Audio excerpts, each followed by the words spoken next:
Ladies and gentlemen, good day and welcome to Q1 FY'25 earnings conference call of Mrs. Bectors Food Specialities Ltd.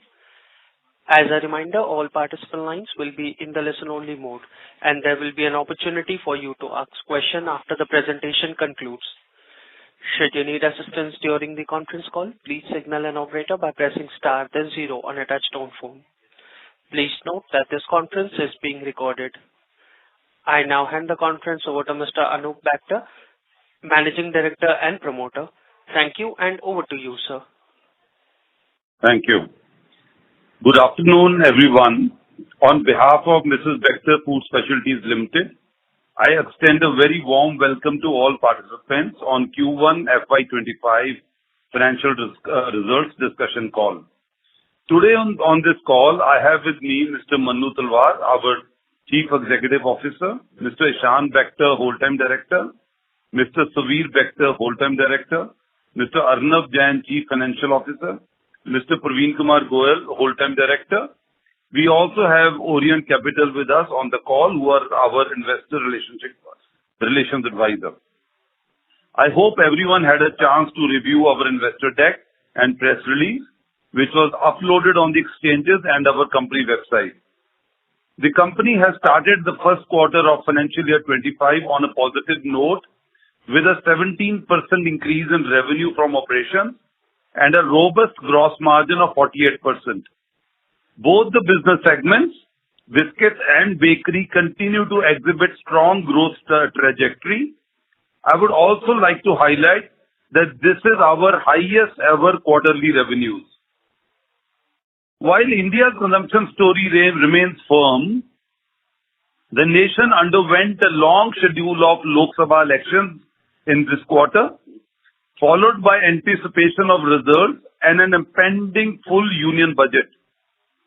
This is on the back of extreme heat waves during this period, made for a steady but markedly cautious consumption pattern. As an organization, Mrs. Bectors' journey of expanding both domestic and international business continues to progress well. Our business philosophy is driven by developing robust product portfolios, investment in building brands, and setting up state-of-art supply chain and manufacturing setup. We remain committed to that. Our focus continues to bring in technology-led intervention for enhancing sales and distribution through SFA and DMS implementation. In this quarter, we piloted handheld devices for our frontline bakery sales team for real-time billing and improving turnaround time. We believe this will boost in increasing efficiency and in turn improve ROI for our channel partners. Our next step in technology adoption journey is to focus on supply chain and manufacturing over the period of next 24 months. On the export side, I'm happy to share with you that our company has reached to 70 plus countries, with your preferred Cremica brand having a footprint in over 65 countries. We will continue to follow our stated strategy of calibrated expansion. In terms of brand initiatives, to mark the occasion of World Health Day, English Oven came up with a Slice of Trust campaign, highlighting the goodness of fiber in our select range of breads. This was followed by contextual participation of Cremica biscuits in the highly visible Lok Sabha election campaign on news channels. Towards the end of the quarter, Mother's Day campaign, Ma Se Happiness, a campaign close to my heart, witnessed enthusiastic participation from mothers across the country. On new products induction, being in touch with evolving consumer needs, we launched the English Oven Zero Maida, 100% atta, no palm oil, and no artificial preservative bread on e-commerce at Rs 60 for 350 grams, which has been received very well. We also introduced Cremica Non-Stop Crackers, which is baked not fried, at Rs 10 for 25 grams. Our innovative frozen bakery products as I had mentioned in our last call, also continues to grow. Updating on our CapEx plan, on the biscuits front, we have commissioned one more biscuit line in Rajpura in Q1, and one more line is expected to be added in Q2. Commissioning of Madhya Pradesh plant is also expected in the current financial year. On the bakery front, construction of a building for a Khopoli factory in Maharashtra will be commissioned in the current financial year.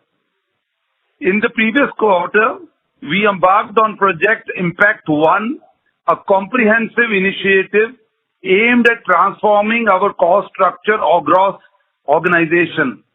This ongoing journey will help the company to continue its path of sustainable growth.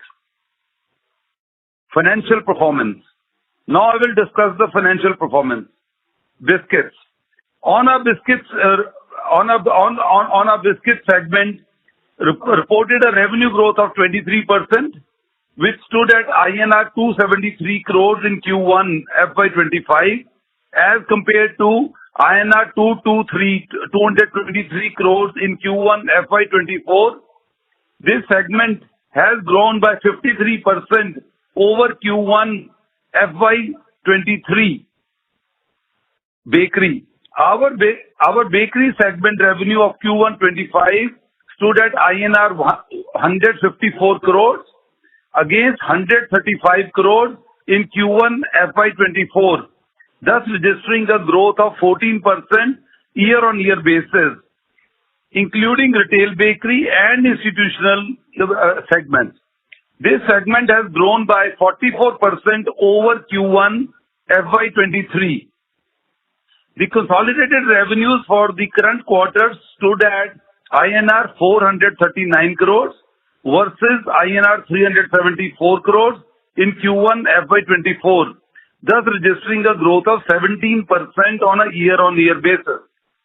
EBITDA stood at INR 64 crores in Q1 FY'25, resulting in a growth of 10.5% from the corresponding quarter on a year-on-year basis.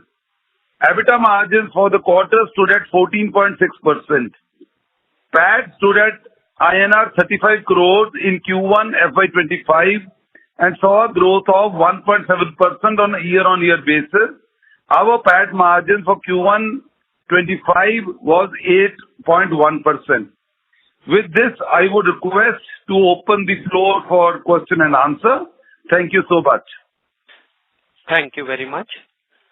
We will now begin the question and answer session. Anyone who wishes to ask a question may press star and one on the touchtone telephone. If you wish to withdraw yourself from the question queue, you may press star and two. Participants are requested to use handset while asking a question. Ladies and gentlemen, we'll wait for a moment while the question queue assembles. First question is from the line of Percy from IIFL Securities. Please go ahead. Hi, sir. Can you give us a breakup of this year's 350 crore CapEx in terms of locations as well as whether it is bakery or biscuit? So, Manu, this side. This year CapEx, which we will spend is primarily a large part of that is on two specific plants which were mentioned by the managing director in his opening speech, which is MP plant for biscuits in Indore, and second is a Khopoli plant in Maharashtra, which is in close to Mumbai, and there are some other projects which are there. So largely, a large amount of investment out of this is going for two large plants which are setting, one for biscuit in Indore and one for bakery in Mumbai. And am I right in assuming that the total amount is 350 crore for this year? Yes, the total amount is approximately 350 crores for this financial year. Okay. So these two plants would account for somewhere around 270 to 80 out of the 350?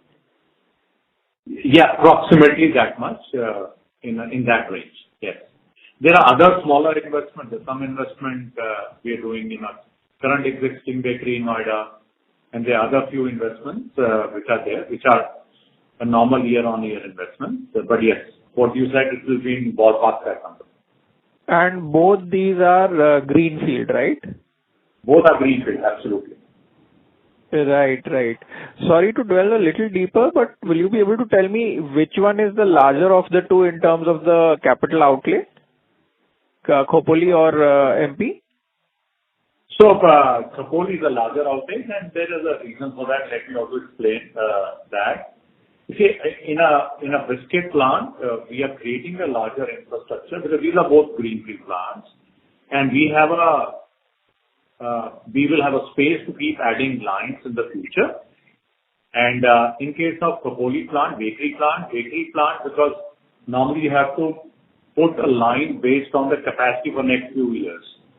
So that's always a difference between biscuit and bakery. So bakery capacities are put taking horizon of 5-7 years. In the case of biscuit, we are creating a larger building infrastructure, common facility, utility, and we're putting up 2 lines to start with, and in future, as we need, we can keep adding lines. Understood. And with this 350 crore of capex, assuming that whenever it is fully utilized, that would be able to generate a turnover of how much? So, as on a 100% usage, when these two kind of capacities come in place, and also the capacity which we already have, on a 100% utilization, we can almost touch close to 2,900 crores. Okay, but practically speaking, we would sort of start doing capex when we are at somewhere around 80%, right? Yes, you're very right. In those particular territories. Understood. So basically, with this...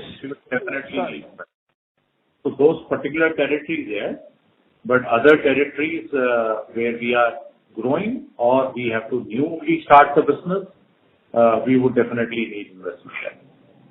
Understood. So with this heavy capex done in FY'25, should we be right in estimating that FY'26 and 27 put together would be like just mainly maintenance, like 50 crore each or something like that? Would that be a right assumption? And then FY'28 might see another big one?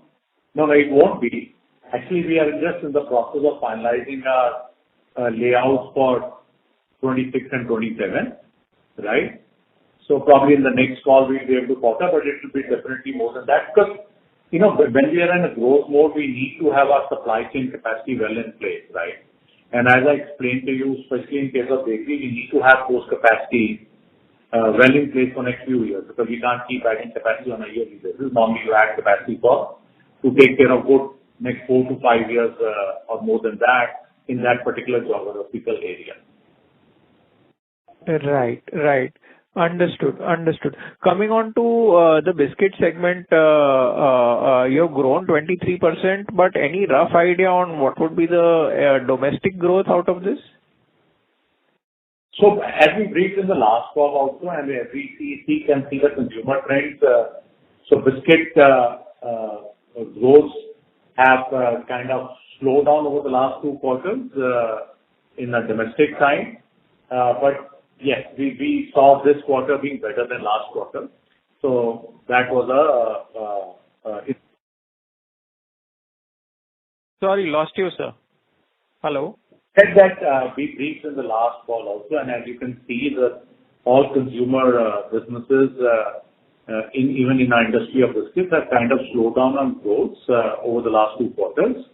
But the good news is that this quarter we saw a better movement up versus the previous. Right. That's very heartening. So, roughly, since the average is 23% domestic and export put together, how much is the divergence? Like, is it 1,000 basis points divergence between the two or lesser than that?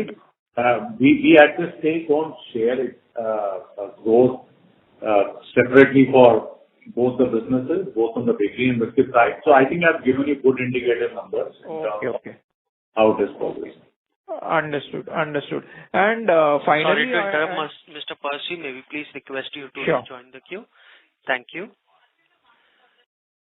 Next question is from the line of Harit Kapoor from Investec. Please go ahead. Yeah, hi, good evening. I just had 2 or 3 questions. Sorry to interrupt, Mr. Kapoor. Your voice is sounding low.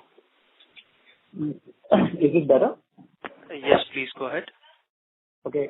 The first question was on the bread side. So this quarter has been a bit slower at 14% growth. Would this largely have been on account of B2B, given that, the burger players have continued to see slow rates of growth? Is that the key reason why growth rates are a little slow? Is B2B the key reason? Is my question. So, no, the bigger reason for this first quarter was, you see, as we know, Navratri sometimes falls in the quarter 4, which is March, or sometimes it falls in April. So this time, Navratri was in April. So that was one reason for that. And second reason was definitely the very extreme summer in the North India, which is largest contributor of business for us on the bakery side. So that was the second big reason. Yes, definitely, large part of QSR business, as we know from all published results, has been on a little slow burn. But yes, with the frozen range which we have introduced last year and started adding customers and the ranges with our existing customers, is giving a good fill up on the B2B business side, on the frozen side. Understood, sir. And the second thing was, the 17.7% revenue growth overall. I remember last quarter you said, volume growth is the primary driver here. There isn't much on the pricing. Would you be fair to assume that volume growth is large? It's almost entirely volume driven, this 17.7% growth. So yes, it's largely. Let me use the word largely volume growth, and a fair amount of growth is coming from a volume growth in this. Not entirely, but yes, fair amount of growth is coming from the volume. And my last question was on the biscuit side. There's been talks of higher promotional intensity for the last couple of quarters, and I hear even smaller players, outside yourself, have been significantly competitive, especially at the low end. Just wanted to get a sense from you about whether this is the pressure point for growth or a pressure point for gross margins, because you have delivered very good gross margins. I just wanted to get your sense about what you are seeing on the ground right now on the biscuit side, especially on the competitive intensity, promotional intensity, etc. So yes, you're right. Over the last 2.5 quarters, the competition intensity has increased quite significantly, especially on account of the market leaders taking an aggressive stance on consumer promotions across the varieties. And thus, we also had to, join to ensure that we are able to, kind of retain our market share. The good news is that, we in this journey over the last 2 quarters, we have very well retained our market share. So with our intervention on the distribution side, our intervention to match the, or to play our part on the consumer promotion for the consumers, we have been able to very well retain our market shares over the last 2 quarters and not lose an inch of space there. And this was very important to do. And also, it is also rescheduling a marketing budget more towards the consumer side than with the brand side. These are some of the static changes we did over the last 2.5 quarters to have a fair play in the market. Got it. I'll come back for more. Thank you. Thank you. Next question is from the line of Amit Purohit from Elara Capital. Please go ahead. Yes, sir. Thank you for the opportunity, and congrats on numbers and revenue terms. Sir, on the export side, what would be the growth drivers now? I mean, if you could give some flavor on terms of the growth has been driven by one client addition or same. I understand you have expansion plans in Middle East as well as in US, but if you could provide some more details on that. Hi, I'll answer this. In the exports front, it's not coming from a single geography, but it's just our team is working towards all the territories, and we're trying to have associations with a lot of the retailers worldwide, who are liking the product quality, liking the taste, and are liking our ability to craft the product for them according to their taste and preferences. So we're building our presence in North America, South America, and the Middle East, and those are the areas where we're seeing major growth coming up from. Sure. And actually, last year, if I look at it, you indicated that the biscuit segment grew at mid-teens. So implied, export would have grown significantly higher. So that momentum, one should expect it to continue, or you think that there could be further aggression in terms of the growth from here on, given the initial success that you would have got in some of the retailers? So I'll let Manuji take over this question. Yes. So we are seeing strong trends to continue in export. We are not seeing any signs of that trend, but obviously as the base keeps becoming bigger, you will not have the same rates of growth coming in, right, in sequential quarters. But yes, that on the trend basis, we see good trends to continue on the international business. Sure. And on the QIP that we planned, the usage of, this one is clearly, is it more to do with the debt repayment and probably funding this 350 crores of capex? And you also indicated you have plans in 26 and 27 also. But those would be largely funded through internal accruals, or they will be also large enough for you to raise debt, or how do we think about, from a balance sheet perspective, the debt levels? So first thing, Amit, just to put attention that our debt equity ratio continues to be strong, right? And it is just about 0.36%, right? So that's a strong debt equity ratio. We are investing for the future, and which we briefly were there, we're investing in the manufacturing facilities, right, to ensure that we have a stronger supply chain with the ability to continue producing world-class bakery and biscuit on the product line. Yes, so the fundraise which has been kind of planned in this financial year is primarily to fund this capex and to stay more conservative in our approach and not to have a higher debt on our balance sheet. So it's in line of that. Yes, so our cash flow even now is fairly strong with a debt equity of only 0.36. So that's not a challenge. It is just a more conservative approach to do that and fund this current capex. And I'm sure that we have enough cash flows to fund our future, capexes also, which will come up in 26, 27. So just one follow-up on this. We had, I think, 225 odd crores of debt level, and which some of the machinery we would have bought for the capex, right? So post this QIP, would you look to repay it, or one should keep the debt levels the same since you have a fairly decent debt equity ratio? So Amit, we would be able to share. So I'm saying the fundraise in this financial year, which we have kind of got passed through in the EGM and the board meeting, the modality and the usage of those funds will kind of follow. But yes, it will be fairly in the direction which you are talking about. Okay. Thanks. Thank you. Next question is from the line of Yash Goenka from Auriga Capital Advisors LLP. Please go ahead. Hi, thank you for taking my question.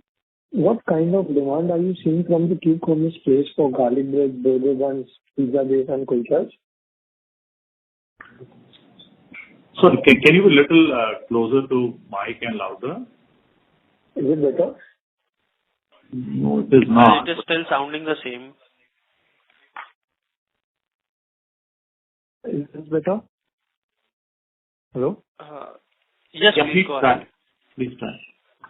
Hi, is it better? Yeah. Yes, please go ahead. Yeah. What kind of demand are you seeing from the Q-commerce space for garlic breads, burger buns, and pizza base? So I'll hand it over to Ishan to kind of take up this. So, I think demand on the Q-commerce has been robust throughout. On pizza bases and burger buns, we are the market leaders in these segments. So, I would say that we've seen a very, very, positive response, not only on these products, but overall as well. We have looked at launching, we have launched healthier products, as the managing director said. We have on Q-commerce launched the Zero Maida bread. For the first time, we have launched a product which is preservative free. For the first time, we have launched a product which has no palm oil. We have seen exceptional response. So I would say that on the Q-com, robust growth is there throughout, and we have a leadership position in these products that you are mentioning. Can you comment on the growth rates? For us, I would say modern trade and e-com is becoming a very, very strong thing. We are growing, I would say by 20% plus in these segments. Okay. Thanks a lot. Thank you. Ladies and gentlemen, in order to ensure that the management is able to address questions from all the participants in the conference, please restrict your questions to 2 per participants. If you have any follow-up questions, you may rejoin the queue. Next question is from the line of Rajit Agarwal from Atharva Investment Managers. Please go ahead. Good afternoon, sir. I will just refer to the discussion on QIP, and I appreciate that you have planned out the usage of those funds. My request would be just one, that while it might be seen as conservative to reach out for easier capital, at the same time it leads to equity dilution, and that too at an expensive rate. I mean, from very beginning we have been taught that equity is more expensive, and with the kind of EBITDA and the strong balance sheet you have, I'm sure you can support a lot more capex than what you are going to do even in this year. So that's just an input. Any thoughts would be much appreciated. So I appreciate your inputs, and definitely that they are in the right direction. But this decision is fairly taken into account, the growth trajectory which company has and company wants to achieve, right, in the coming years. So keeping both things into consideration, right, it's a fairly long-term kind of decision to arrive at that. No doubt what you're saying is absolutely right, that equity is higher, the cost of capital is the highest among any other source of fundraise. But it's a very thoughtful decision by the company and by the board, and duly supported by the shareholders, that looking at the growth trajectory which we want to achieve over the next few years, this is a right decision to go for. All right, sir. Thank you. Thank you. Thank you. Next question is from the line of Sohan Samanta from Centrum Broking. Please go ahead. Yeah. Hello, sir. Thank you for giving the opportunity. Sir, 2 questions from my side. One is the gross margin. Like this quarter, we have almost the highest gross margin in last 14 quarters. So can you expect for this year, FY'25, margin expansion of 100 and 120 bps of margin expansion can you expect for this year? Okay, just go a little slow in the second part of the question. So basically, last year we had a gross margin of 46.7%. And this quarter we have seen that last 14 quarters we have achieved the highest gross margin, right? So do we expect any gross margin expansion for FY'25? Further, you asking, do you expect any further gross margin expansion? Yeah, compared to FY'24, yeah. No. So see, this gross margin expansion has happened because of first is improvement in the premiumization realization. Second thing, it has happened on account of more favorable business mix towards export side. And third, it's also happened because of this revenue also includes the freight recovery from our export customers, and because of the Red Sea issue, those freights are little on the higher side. So these are the three reasons why it has happened. And correspondingly, if you look at in the other expense lines, there's a marginal increase also sitting there, about I think 0.5. So if you kind of set out that, that's the right way it will be. That would be the right way to look at it. Okay. Thank you. And so the last question, like currently you have a direct reach of I think 3.2 lakhs and indirect is more than 7 lakhs. So what is kind of target? Direct reach is more than 3 lakhs on the biscuit side, and our overall reach as reported by sir. So it's over 700,000 outlets. What kind of target we are looking for next couple of years? As we said in the last call also, that our next target to achieve an overall reach over the next few years to hit a milestone of 1 million outlet target from 700,000. So that's a target which will take another few years, but that's our next goal to reach there. Thank you, sir. Yes, sir. Thank you. Before we move to the next question, a reminder to the participant to ask a question, you may press star and 1. Next question is from the line of Mr. Percy from IIFL Securities. Please go ahead, sir. Sir, I'm sorry if this question was answered. I was away for a while. If so, I will read the transcript. But if not, can you give some idea on your EBITDA margin? What do you see going ahead? This quarter, whatever you are done, is that a stable state kind of margin for us to take ahead? Yes, Percy, that we have been maintaining that over the next few quarters, we will be maintaining our EBITDA within the range of 14 to 15%, right? And that's what, and then we will start our next level of journey of moving, upward side. So at least for next few quarters, we see some maintaining our EBITDA in this range. Understood.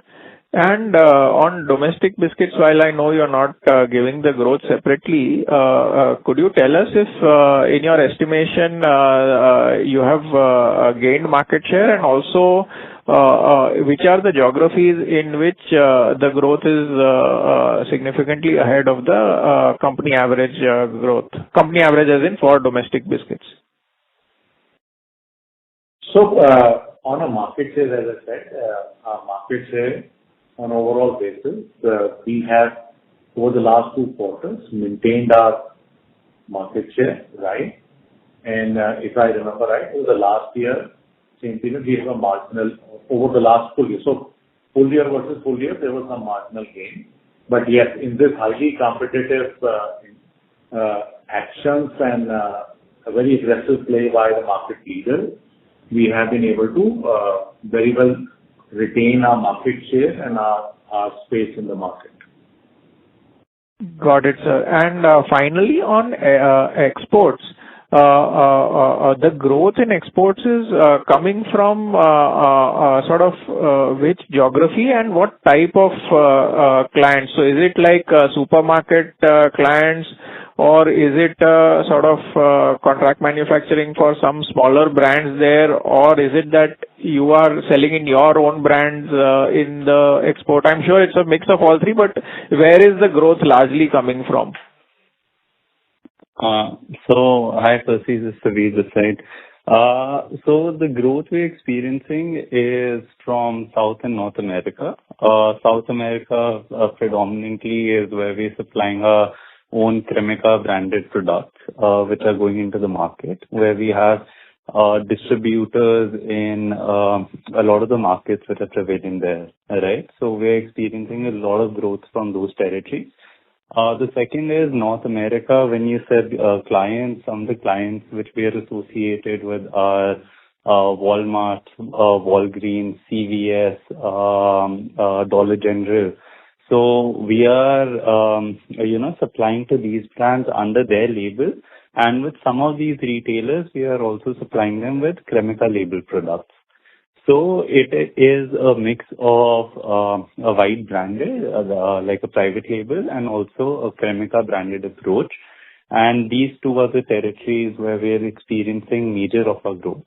And the third one is the Middle East, where our target market is the 6 GCC countries, where we have 2 employees who are based out of Dubai as well. And they are instrumental in going to the market, building our brand, finding distributors, and also making our product available in the local retail chains. So that is how we are trying to get the most out of our growth. Okay, got it. Thank you very much. That's all from me. Thank you. Next question is from the line of Priyank Chheda from Vellum Capital. Please go ahead. Hi, sir. One observation, and would like to know your thoughts on it. So, the recent launches is have to track. So, your whole of the portfolio, with what I see, has been in the price range of say 20 rupees to 30 rupees or 40 rupees per 100 grams. Now, the new launches which we have seen in the last quarter, which is around the cashew cookies, has been around say 13-14 rupees per 100 grams. Just to go back to the slide number 19, which is new launch of Butter Double Delight, it has been around say 13-14 rupees per 100 grams. So, do you find consumer getting downgraded and you also pivoting towards that end, or you find a problem in the premium side of the portfolio which might be under stress? And the competitive intensity getting intensive over there. What has been the strategy on the new launches which we see the price points going downwards? Okay, so let me first brief you that the company has a very clear-cut focus strategy on the premiumization. And if you look at our trends on premiumization over the past 2 years, you would have seen a very aggressive movement in our premiumization over the last 2 financial years and even now. So if I go back to premiumization 2 years back, then our premiumization was in a high 20s, right? It was 27-28% kind of stuff, where last year we came up to 37% of premiumization, and now we stand in the last 2 quarters, we stand at 39% premiumization on the biscuit side. Similarly, on the bakery side, we are sitting on a very healthy premiumization, and we kind of moving right. Our premiumization on value terms, in volume terms, we're sitting at a premiumization of almost 56%, and value terms it translates into 62% contribution of the premium kind of product. So first is that, yes, the premiumization is the way which the company is progressing and has progressed well over the last 2 years. Coming to 1 or 2 examples which I have given, they were, as we particularly know that the competition, the hyper competition drawn in by the aggressive consumer promotions and other things being done by the market leaders, we had to come and participate to protect our ground. And the butter delight is a step up on the butter, right? It's not we have downgraded that entire range, which is fairly big in some of our territories. So we have only upped and give a consumer a superior product at a superior pricing to kind of maintain our lead in this particular product line. So premiumization is the way forward. And Ishan also had just recently briefed you on the kind of product on the health side with no palm oil, and we have launched, and that's also all in that direction. Similarly, on the bakery side, on the B2B side, the amount of frozen products which we have launched over the last 9 to 12 months time and build our business on the frozen category side, that again is on a premiumization journey mode. So that premiumization is the way company has been living a life and growing that very well. As I said, gave you the numbers over the last 2 years, and that's the way it will continue.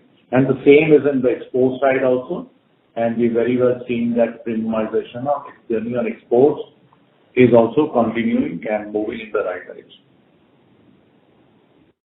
Perfect.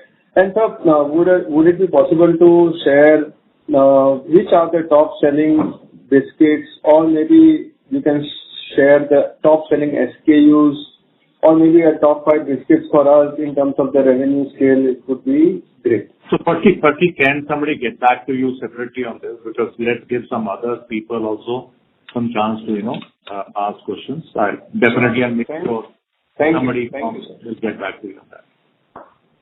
Thank you. Next question is from the line of Harit Kapoor from Investec. Please go ahead. I just had a follow-up. This quarter, you've seen continued competitive intensity. There were some one-off challenges on the heat wave and out of home as well. And we all know how QSR businesses are operating currently. Would it be safe to assume that the growth has come in spite of all this, and if you do see improvements at a macro, growth can accelerate even from here? Is that the right way to think about how this year should pan out?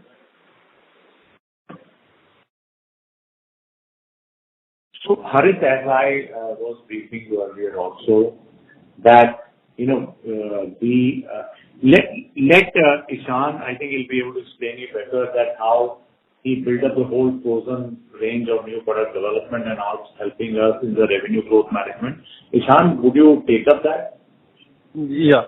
So, Harit, our biggest part of our portfolio on the B2B side is burger buns, right? And I'm sure from the market trends, I don't think it's been growing very well. Though we strongly feel, and we are very bullish that market trends will improve, new store additions will happen, because there is also a lot of competition intensity on the QSR front, right? So, yes, I feel that as stronger growth rates come up, that will definitely support the growth of the B2B business.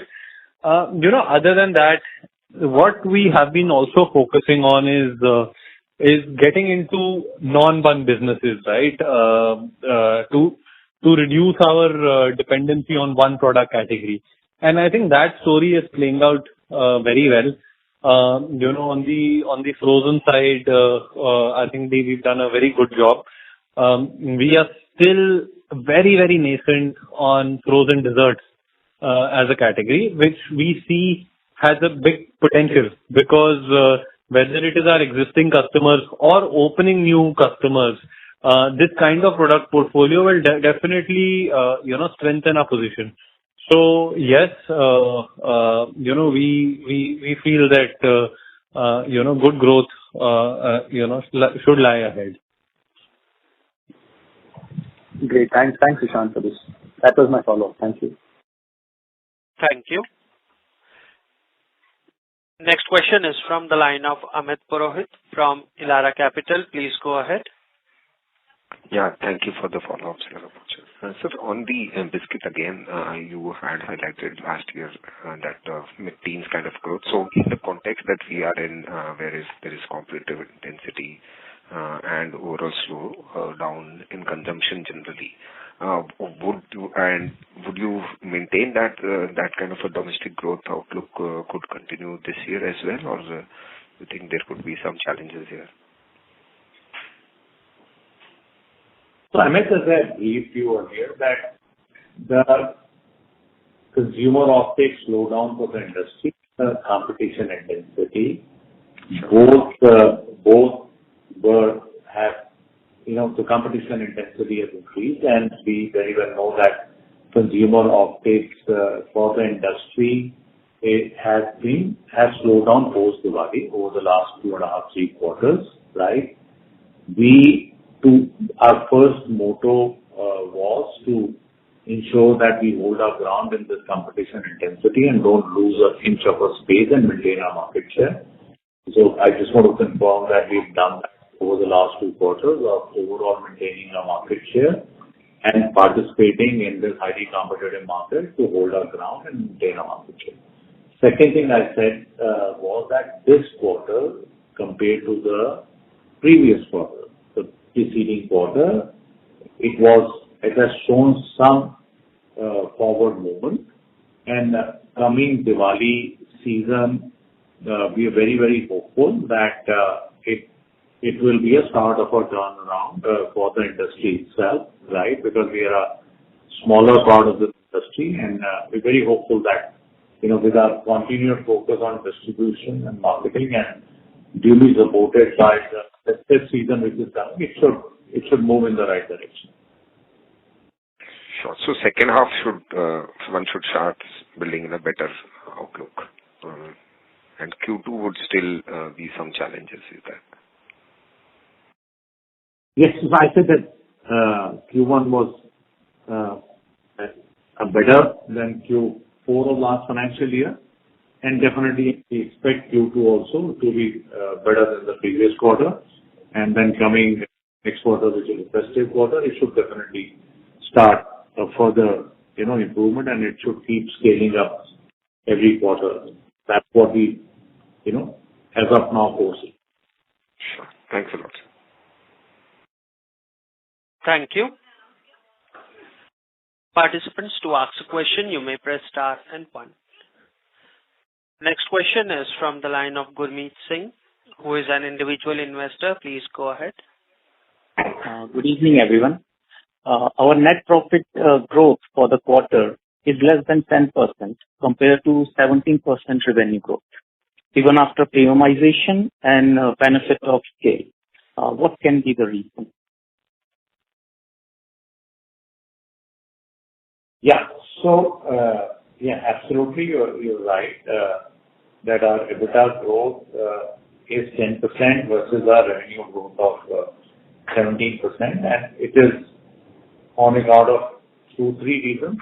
One is that our export contribution is higher, and because of export contribution being higher, we have a higher logistics cost kind of coming in. So the ocean freight has kind of gone up there.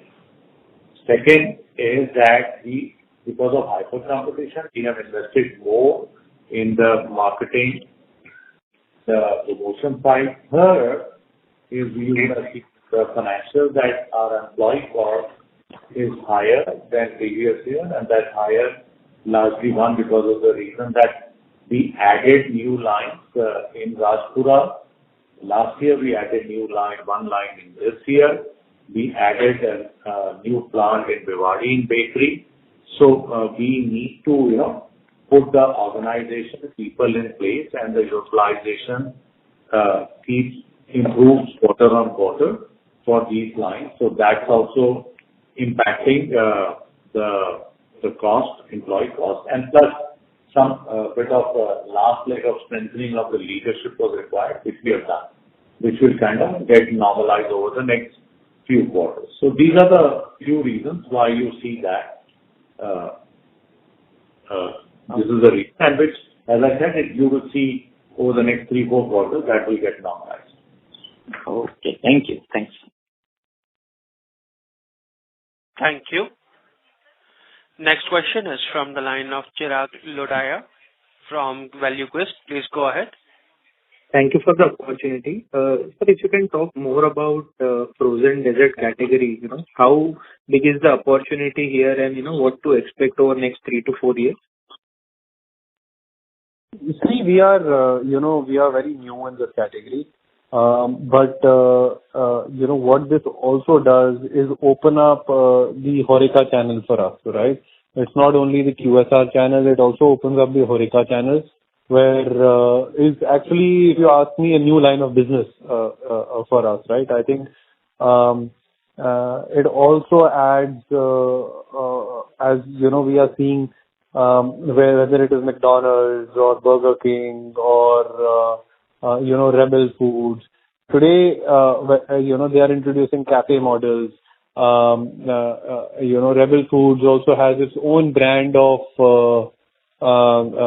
frozen, of desserts, right? So, what I see is that the industry is definitely gravitating towards this. I feel that, a lot of new customer acquisition, will be in the pipeline. I really cannot put a figure to the size of the industry. But for us, it is a natural extension, as we aspire not to be only a bread company, right? We aspire to be a bakery, and it is part of that broader vision where we have an entire portfolio of products for a customer, whether it be desserts or whether it be savory products or whether it be a burger bun or a pizza base. So, for us, it's, a very positive outlook, and we are going to be looking at scaling this in both the North market and the West market. Any specific product you would like to highlight, which is doing well, or, some sense on, what kind of products we are doing and what kind of investments you would have done so far? The investments are not very large in this. These are, like I said, a natural extension of our bakery. These are smaller investments, but what we are using to our advantage, is we are creating a frozen chain between all our factories, right? So whether it is Delhi or whether it is Mumbai or whether it is Bangalore, all these factories, because you see at the end of the day, on the frozen side, logistic cost is an extremely important cost. Our multi-locational facilities and having the ability to create frozen products out of multiple facilities will give us definitely a competitive advantage, right? So that is the thought process behind it, and each bakery would be an independent bakery with multiple products, with product lines. Some sense of products. Currently, what kind of products you would be doing? So, it could be on the dessert side, muffins, cookies, cakes, products like specialty products like skillet cookies. On the bread side, it could be frozen paninis, footlong breads, center-filled puffs. So these are all the kind of products that we are looking at. Cheesecakes. Right. No, I got the idea. That was right. And just lastly, if you can call out A&P for the quarter and YOY. The what? Advertisement spends for the quarter and YOY. So consumer spends and advertisement spend for the B2C business, they are ranging between 3 to 3.5%. So we consistently are maintaining that investment. So consumer promotion, marketing, brand, product promotion, that's on B2C business around 3.5%. So YOY as a percentage of sales on B2C, it is more or less flat. That is what you are saying, right? Yes. So So yes, it's around 3.5%. I will have to check last year same quarter what it was. So we can check and get back to you on that. But yes, this quarter. Sure. Thank you and all the best. Thank you. Next follow-up question is from the line of Sohan Samanta from Centrum Broking. Please go ahead. Yeah. Thank you, sir, for the follow-up. Sir, last quarter we have launched this cake. So how is the performance? If you can give an update on that. Sorry, which cake you're talking about? You're talking in last one. Yeah, in last call. Side. No, in last call you mentioned some 10 rupees cakes you have also launched. So Yeah. not closer. So that product is is more of a product to support distribution, right? For us, our focus will always be on premiumization, right? I mean, we have launched the Zero Maida bread, right? I would be more excited to talk of a product which is, let's say, 60 rupees for 350 grams rather than a 10 rupees cake. That is more of a, tactical call for, improving efficiencies of distributors and all of these things. But as a premiumization journey goes, we would focus more on healthier products, as the industry is shifting, gravitate towards the shift, rather than, de-premiumize. Got it. And then last thing, last quarter we acquired this Cremica bakery brand. So what is the update right now? Any CapEx plan or something on that? Pardon? Can you just repeat, please? That Cremica bakery brand you have acquired. So we're still in the process. The process is not completed yet. So it's complete, we'll update. Okay. I'll take this. Yeah, the Cremica brand deal, is in the pipeline. So we are clearing, we've given it to the legal. So once it is, we get the response from legal, it will be done. But otherwise, I think it's a process of another 2-3 months, but it will happen. Okay. Thank you, sir. Okay. Thank you. Ladies and gentlemen, in the interest of time, this would be our last question for the day. I would now like to hand the conference over to Mr. Anup Bector for the closing comments. Yeah. Thank you, everyone, for joining us. I hope we have been able to answer all your queries. In case you require any further details, you may please contact us or Orient Capital, our investor relations partner. Thank you. Thank you very much. On behalf of Mrs. Bectors Food Specialities Limited, that concludes this conference. Thank you all for joining us, and you may now disconnect your lines.